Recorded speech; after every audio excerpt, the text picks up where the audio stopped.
happened?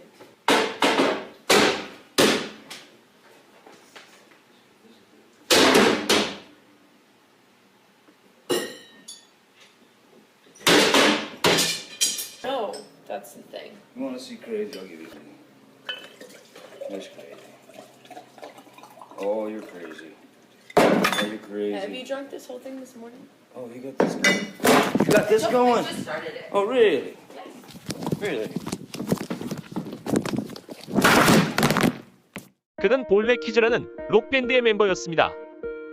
그러나 무명의 가수들과 같이 가난한 음악 생활을 하며 살고 있었는데 당시 그의 아내였던 로리앤 앨리슨을 통해 친해지게 된 니콜라스 케이지의 권유로 배우 일을 시작하게 됩니다.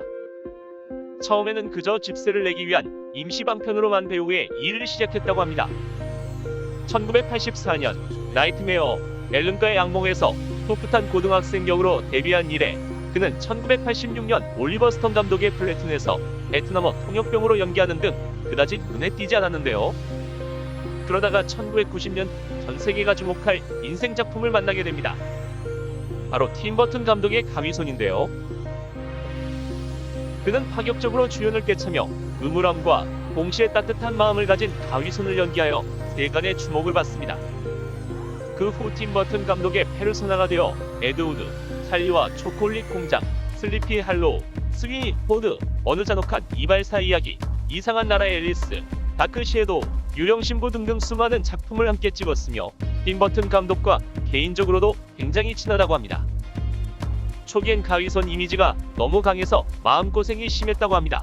이후로도 가족들이 본인을 편안하게 볼 수 있는 정상적인 인간 배우를 원했지만 뭘 찍어도 가위손의 이미지를 벗어나지 못하며 비슷한 역할의 배역만 제안받게 됩니다. 그가 본격적으로 스타덤에 오른 작품은 캐리비안의 해적입니다. 그는 이 작품에서 주인공인 캡틴 잭 스페로우를 연기하였는데 그가 연기하였던 잭 스페로우는 기존의 호탕하고 통쾌한 해적의 영웅과 같은 모습을 비틀어 약간 허술하고 비열한 안티히어로의 역할을 훌륭히 연기해내게 됩니다. 매번 기괴하고 작가주의 성향이 짙은 작품에만 출연했던 조니 뎁은 아이들과 같이 볼 수 있는 영화를 찍기를 원했는데 마침 캐리비안의 해적 시리즈가 그의 아이들이 좋아할 만한 영화라고 생각되어 출연을 하게 되었다고 합니다.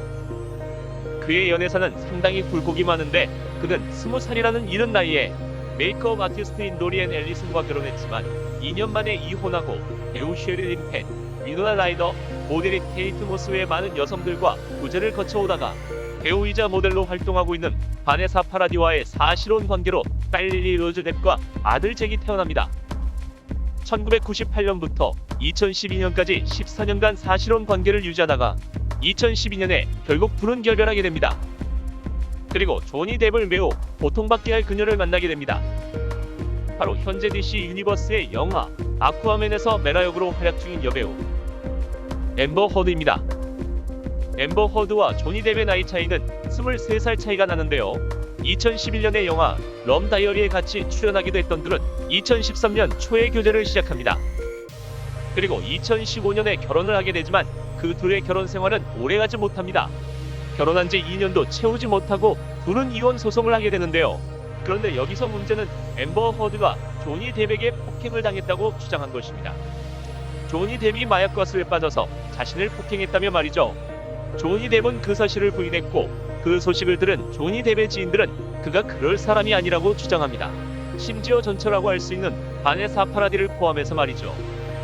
앰버 허드의 주장 외에는 뚜렷한 증거 없이 법적 공방이 계속되던 가운데 그녀가 촬영한 조니 뎁의 몰래카메라 영상이 공개됩니다. Oh, you got this going. You got this I going? just started it. Oh, really? Yes. Really? 영상 속의 조니 뎁은 술에 취해 집안의 물건들을 부수는 모습을 보이는데요. 이 영상이 공개되고 앰버 허드 쪽으로 여론이 많이 기울게 됩니다. Oh, really? 그렇게 법정에서 진흙탕 싸움을 계속하다 결국 둘은 합의 이혼을 하게 됩니다. 합의 내용은 조니 뎁은 앰버 허드에게 80억 상당의 위자료를 지급하고 앰버 허드는 조니 뎁이 가정폭력을 행했다는 주장을 처리해야 하는 것이었는데요. 그런데 사실 처리하기엔 조니 뎁의 이미지는 이미 바닥이었습니다. 마약과 알코올 중독에 가정폭력범인 기지까지 이미 망가진 이미지는 소송 이후에도 그를 괴롭힙니다. 조니 뎁이 매우 애착을 가지고 있었던 자신의 대표작인 캐리비안의 해적 시리즈에서도 하차하게 되죠. 그렇게 조니 뎁은 정신적으로 힘든 시간을 보내던 중 2019년 앰버 허드에게 명예훼손 소송을 걸게 되는데요. 가정폭력 주장을 철회하기로 했던 앰버 허드가 미국의 일간지 워싱턴 포스트에 자신은 가정폭력의 피해자이다라고 이야기해버립니다. 그러자 조니 뎁이 $5천만 배상 소송을 걸게 돼 오히려 조니 뎁이 가정폭력의 피해자였던 것인데요.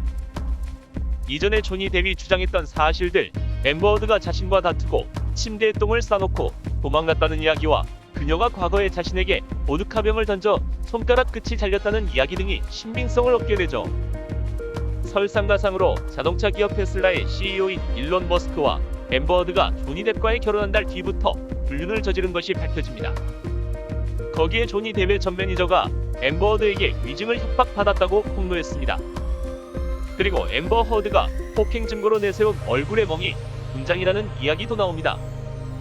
정말 괴담만 계속 나오고 있는 상황인데요. 더욱 놀라운 것은 이게 앰버 허드 악행의 일부라는 것입니다. 이렇게 그녀의 괴담이 계속 공개되자 여론은 다시 조니 뎁 쪽으로 기울기 시작했고, 그동안 모두를 속였던 앰버 허드는 헐리우드의 최고의 악녀로 평가받기 시작합니다. 그러나 2020년 11월 조니 데비더슨을 상대로 걸었던 명예훼손 소송에서 패소하게 됩니다. 판사는 허드 측이 제공한 14건의 가정폭력 증거 중 12건의 혐의를 인정하였고, 조니 뎁이 주장한 앰버 허드의 폭력은 허드의 동생을 보호하기 위한 정당방위였다며 기각하게 됩니다. 이 소송의 주체는 어디까지나 조니 뎁이 영국에서 허위 보도를 이유로 더 선언론사와 다툰 소송에서 패소된 사건이지만, 미국에서 진행될 조니 뎁과 앰버 허드 간의 소송에도 큰 영향을 끼칠 것으로 보고 있습니다. 조니 뎁에 대한 이미지가 좋은 쪽으로 바뀌면서 하차했던 캐리비안의 해적 시리즈에 재출연 이야기가 나오고 있던 상황은 또다시 미공성으로 빠지게 되며, 조니 뎁과 앰버 허드, 이 두 사람에게 여론의 화살이 쏟아지게 됩니다. 할리우드 단지남, 그리고 섹시의 아이콘이자 할리우드 현지에서 가장 높은 인기를 자랑했던 배우. 2000년대부터 꾸준히 선호도나 인기, 인지도 조사를 하면 1, 2위권내를 다투었던 배우이며, 2010년대 이후 흥행에서 죽을 쓰고 사생활적으로도 안 좋은 사건이 있었음에도 불구하고 2015년 미국인이 가장 선호하는 배우 2위에 오를 정도인 그가 다시금 일어날 수 있을까요? 오늘도 영상을 시청해주셔서 감사합니다. 다음 주에 뵙겠습니다.